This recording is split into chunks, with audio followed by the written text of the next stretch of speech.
Alhamdulillah, tuan-tuan yang dimuliakan oleh Allah Subhanahu wa taala. Bersyukur kita kepada Allah Subhanahu wa taala. Dialah Allah Subhanahu wa taala zat yang maha kuasa dari segala apapun yang kuasa. Dialah Allah Subhanahu wa taala zat yang maha besar dari segala apapun yang besar. Yang besar-besar selain daripada Allah itu kecil. Dialah Allah Subhanahu wa taala zat yang maha tinggi dari segala apapun yang tinggi. Yang tinggi-tinggi selain daripada Allah itu rendah. Dialah Allah Subhanahu wa taala zat yang maha kaya dari segala apapun yang kaya. Yang kaya-kaya selain daripada Allah itu miskin.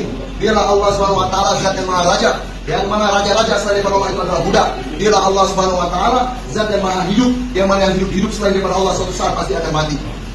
Tuan-tuan yang dimuliakan oleh Allah Subhanahu wa taala. Dialah Allah Subhanahu wa taala yang mampu mendekatkan orang yang berjauhan dan menjauhkan orang yang berdekatan. Dialah Allah Subhanahu wa taala yang mengumpulkan orang-orang yang berpisah dan memisahkan orang-orang yang bertemu. Dialah Allah Subhanahu wa taala yang mampu menghidupkan yang mati dan mematikan yang hidup. Dialah Allah Subhanahu wa taala yang berkuasa atas segala sesuatu. Jadi perjumpaan kita hari ini ditetapkan oleh Allah Subhanahu wa taala.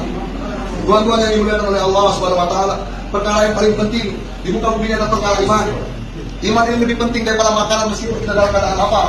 Iman lebih penting daripada minuman meskipun kita dalam kehausan. Iman lebih penting daripada harta, pangkat, harta, jabatan, kekuasaan. Bahkan iman ini lebih penting daripada nyawa kita sendiri ya. Karena mengapa? Ketika seorang anak cucu Adam, seorang manusia itu mati, meninggalkan dunia ini dalam keadaan lapar, Allah tidak akan masalah. Dalam keadaan haus, Allah tidak akan masalah. Tidak punya harta, tidak punya pangkat, Allah tidak akan masalah. Belum punya istri, Allah tidak akan masalah. Belum punya anak, Allah tidak akan marah. Tetapi apabila seorang anak cucu Adam itu mati tanpa membawa iman, maka masalah besar gitu hari itu. Maka hadirin dan dimuliakan oleh Allah Subhanahu wa taala, semakin sering mendekatkan diri kita kepada Allah, kita akan dibahagiakan. Sesungguhnya Allah Subhanahu wa taala meletakkan kebahagiaan, ketenangan hanya dalam kedekatan diri kita kepada Allah. Siapapun dia, kalau dia dekat dengan Allah pasti akan bahagia.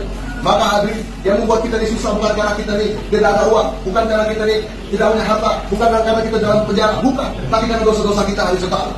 Karena kita jauh daripada Allah.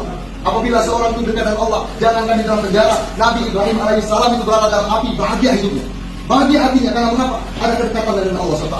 Allah SWT firmankan, "Ala bizikrillah tatma'innul qulub."